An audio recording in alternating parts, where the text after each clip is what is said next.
Alors, prenons-le d'abord, si vous voulez bien, au niveau du dernier enseignement de Lacan, tel que Jacques-Alain Miller l'a formalisé ou l'a, en quelque sorte, mis en évidence. Et attrapons l'expression les uns tout seuls. Voilà. Les uns tout seuls, qui implique les modifications du lien social par le discours capitaliste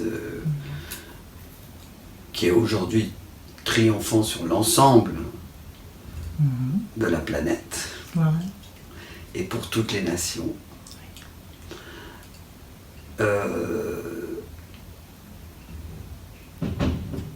À modifier radicalement, effectivement, la solitude. Peut-être qu'il faudrait rajouter à ça de façon un petit peu plus précise pour aborder la question des uns tout seuls, le développement de tout ce qui est communication, c'est-à-dire les réseaux sociaux, et une sorte de style de vie auto-proclamé, auto-ségrégé, ségrégationné, je ne sais pas comment il faut dire, auto-désigné, auto-nommé.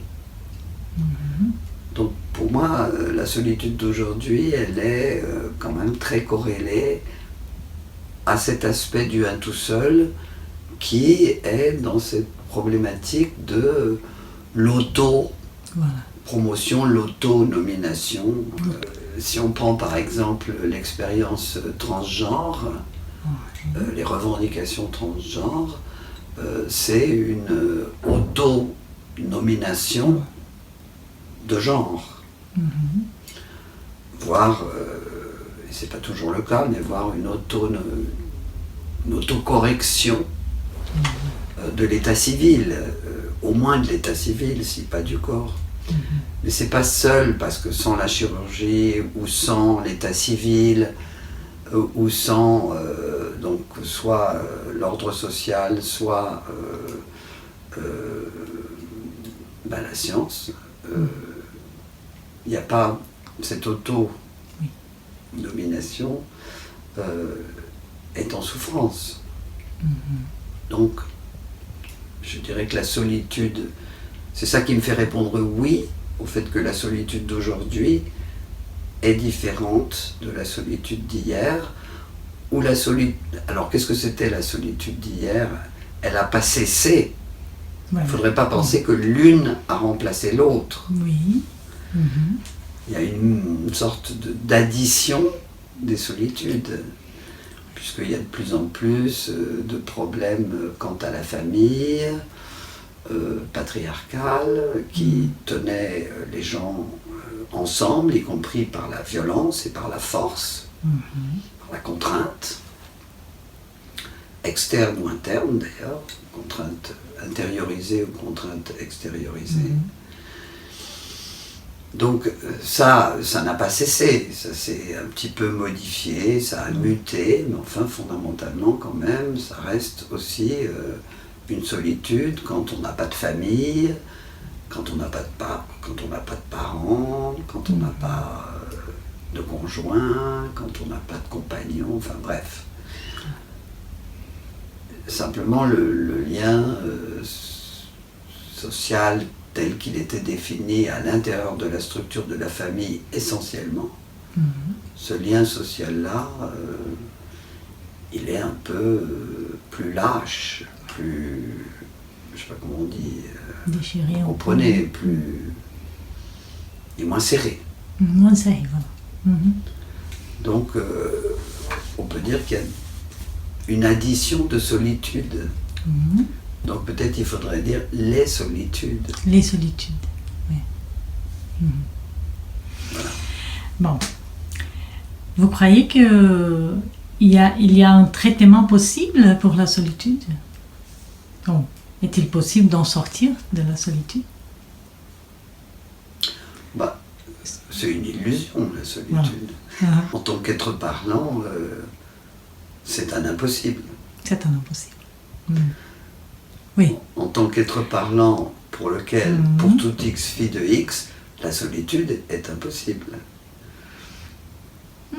On parle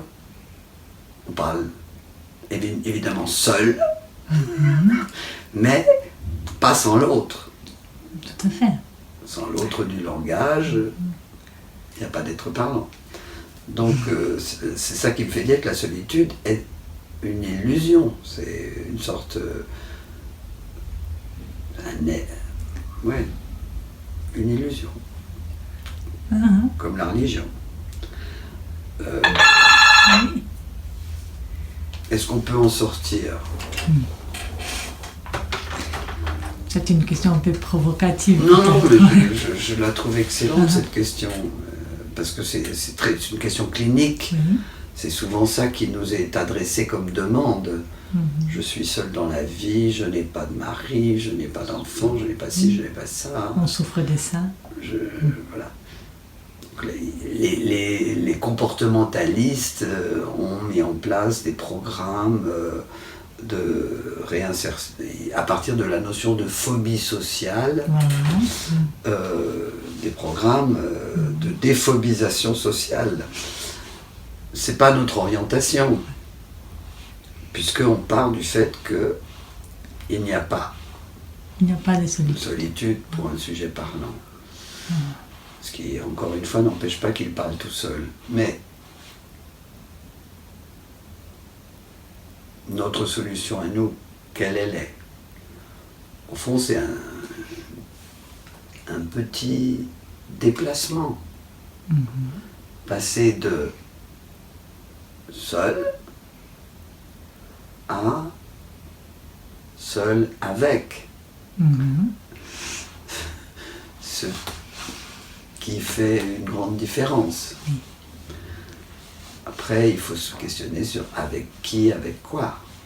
Mais au fond, ça consiste à séparer solitude de sans. S-A-N-S.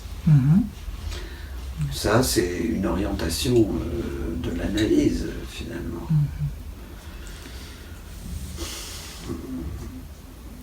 Je dis ça, c'est un peu général, mais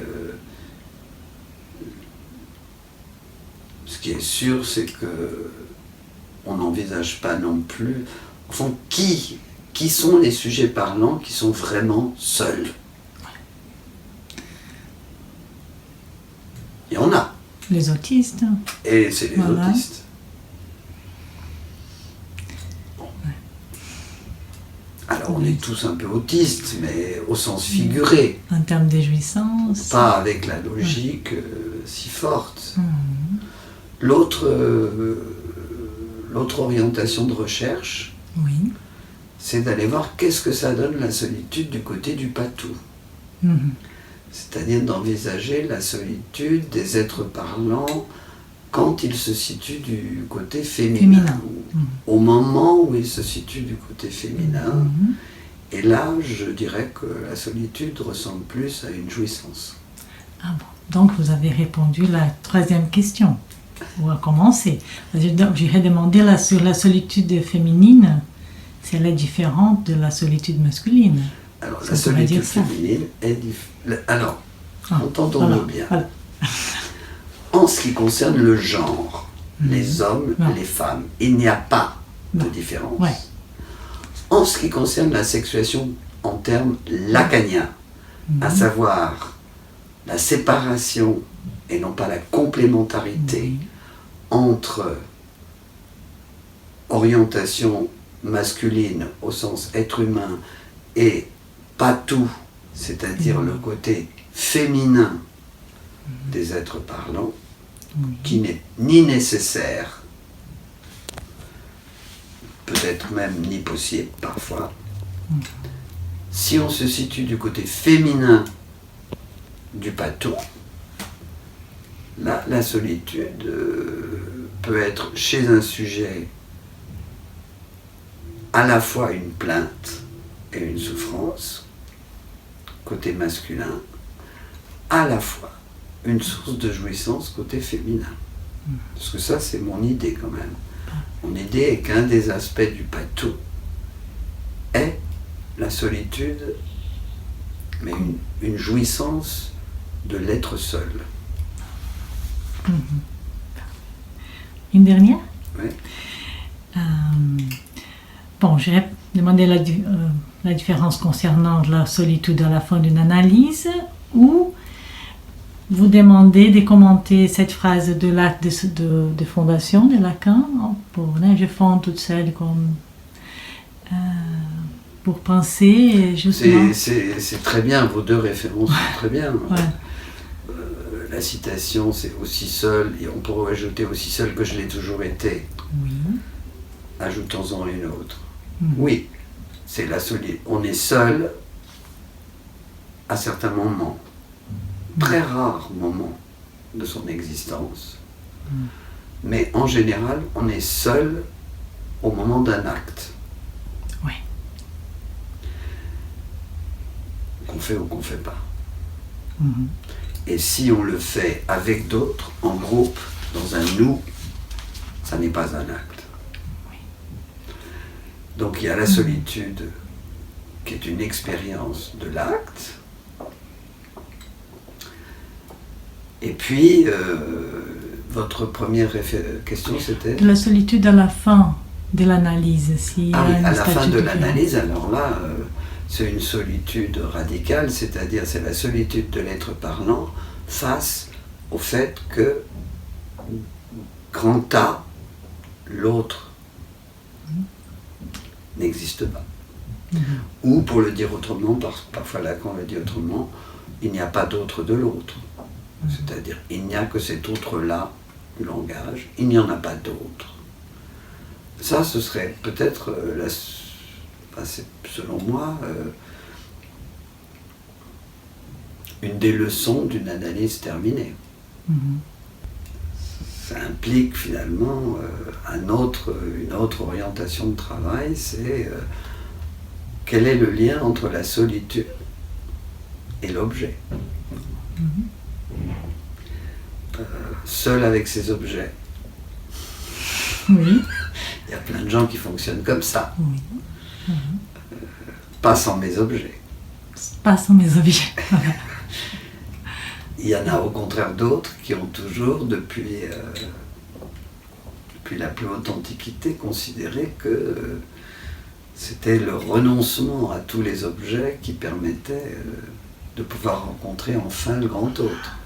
C'est toute la dynamique de la pauvreté dans la religion en général, mais particulièrement la catholique, du renoncement au bien, comme ce qui permet de rencontrer le grand autre et de finir dans ses bras. Bon. Puisqu'il n'existe pas, ça va être dur de finir dans ses bras. Il faut les croire beaucoup. Hein. Enfin, ça ne manque pas. Tout le mysticisme y croit. Oui, bien sûr. Peut-être aussi une autre piste de réflexion pourrait être, de réflexion clinique, pourrait être d'articuler deux signifiants, le signifiant solitude avec le signifiant accueil. Les bras. Les bras. Les bras. Vous savez, je vais finir là-dessus. D'accord. Il y a un morceau de musique de Purcell qui est la mise en musique d'un poème de Girard de Saint-Amand, qui est un grand poète baroque français, qui s'appelle « Ô solitude ». Ô solitude. C'est un très beau poème et c'est une musique sublime. Donc voilà, c'est plutôt être seul, mais pas sans la jouissance de la musique, par exemple. Oui.